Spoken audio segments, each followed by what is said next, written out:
Amir Aman Kiaro is back home with his family after a 4-month ordeal in an Ethiopian prison. But the video journalist for the Associated Press could still face jail if convicted of violating anti-terrorism and wartime state of emergency laws. First arrested in November, Amir is accused of illegally communicating with members of a group the government designated as a terrorist organization.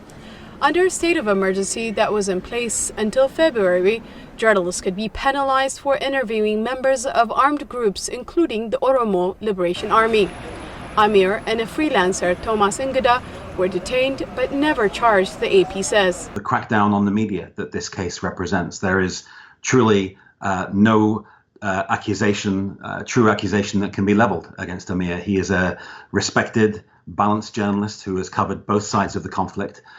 He's been picked up, and this is an arbitrary detention. With a shrinking space for reporting, several Ethiopian journalists called on the government to respect media rights.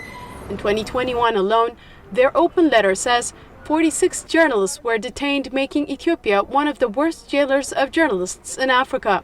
The general optimism that we had a couple of years ago with the much heralded reform, with the promises that journalists would be able to operate unperturbed, this has not panned out. The promises and the pledges did not materialize. And unfortunately, for journalists, the situation is starting to mirror what we saw in 2009, when Ethiopia passed its infamous anti-terror proclamation, which was used to round up journalists en masse. So we had to speak up about a very, very dire situation that our colleagues on the ground in Ethiopia are facing. With little coverage of daily life in rebel-controlled regions like Oromia, the work of reporters like Amir is vital, says Zacharias. Very few journalists have been able to gain access to areas under control of the OLA, and what life has been like for hundreds of thousands, if not millions of people in these areas, much of which have been subjected to internet and phone outages, we don't have an accurate picture of. Amir's lawyer, Taddala Gebramedin, says his client has been ordered to not leave the country until the case is investigated.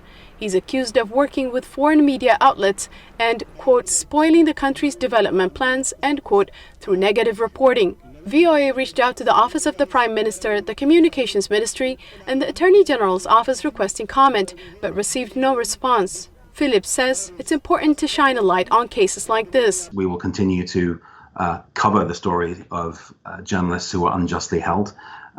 This is not acceptable behavior. These are arbitrary detentions. If there is proof of something, then that evidence has to be surfaced and has to go through a proper trial process. It's something that is extremely important to us at the AP and to our peer news organizations. For now, Amir is free, but the risk of arrest for those in media is ever present. Salem Solomon, VOA News, Washington.